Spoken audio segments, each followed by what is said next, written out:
மக்கள்ஸ். நாங்கள் இருக்கிற புது வீட்டுக்கிட்ட சூப்பராக இருக்கும். இங்கே வெறும் விவசாயம் தான், சுற்றியும் விவசாயம் செஞ்சுட்டே இருப்பாங்க, எதனா ஒரு இது போட்டே இருப்பாங்க. ஸோ நம்ம வீடு அங்கே பாருங்கள், 5 வீடு தெரியுதுங்களா, அதுதான் நம்ம வீடு, கட்டிகிட்டு இருக்க வீடு, புது வீடு.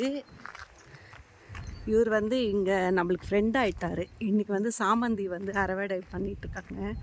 ஸோ அதனால் நெக்ஸ்ட்டு பிள்ளையார் பண்டிகை வருது இல்லைங்களா, ஸோ அதனால் நானும் கேட்டிருக்கேன் எனக்கு ஒரு கிலோ கொடுங்கண்ணான்ட்டு. ஸோ இன்றைக்கி ரேட்டு கிலோ வந்து 150 ரூபாய் இருக்குன்னாங்க. சரி ஓகே எனக்கு கொடுங்கன்ட்டு. முருங்கைக்காய் பாருங்கள் செமையாக காய்ச்சிருக்கு, செம்மக்காய். அடடா தெரியுதுங்களா, செமையாக இருக்குது. சாமந்தி தோட்டம் பறிச்சுட்டே இருக்காங்க பாருங்கள்.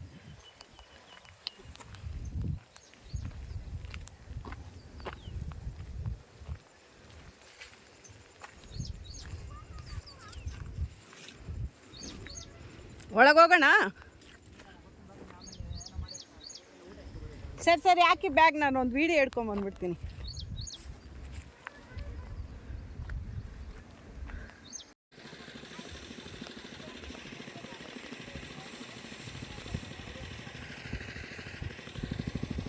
சூப்பராக சுற்றி சாமந்தி தோட்டம், பக்கத்துலேயே பார்த்தீங்கன்னா ரோஸ் தோட்டம் எல்லாமே இருக்குது. சூப்பராக இருக்குது. கோணிப்பையில் நான் எதுவும் பேக் எடுத்துகிட்டு வரலன்னு கொடுத்துட்டாங்க. இது 150 ருப்பீஸு. ஒரு ஆஃப் பேக் ஃபுல்லாகவே வந்திருக்கு பாருங்கள். நம்ம மார்க்கெட்டில் போய் வாங்கினாலும் இவ்வளோ பூ வராது நம்மளுக்கு.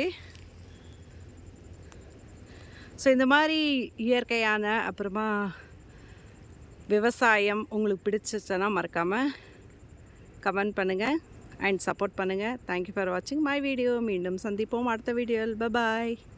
வீட்டில் வந்து கொட்டி பார்த்தா எவ்வளோ பூ இருக்குது பாருங்களேன். இதே மார்க்கெட்டில் வாங்கி தான் 300 ரூபாய் வாங்கிட்டு இருப்பாங்க. ஸோ இந்த மாதிரி வீடியோஸ்க்கு தொடர்ந்து என்னோடய சேனலை பார்த்துட்டே வாங்க. தேங்க்யூ.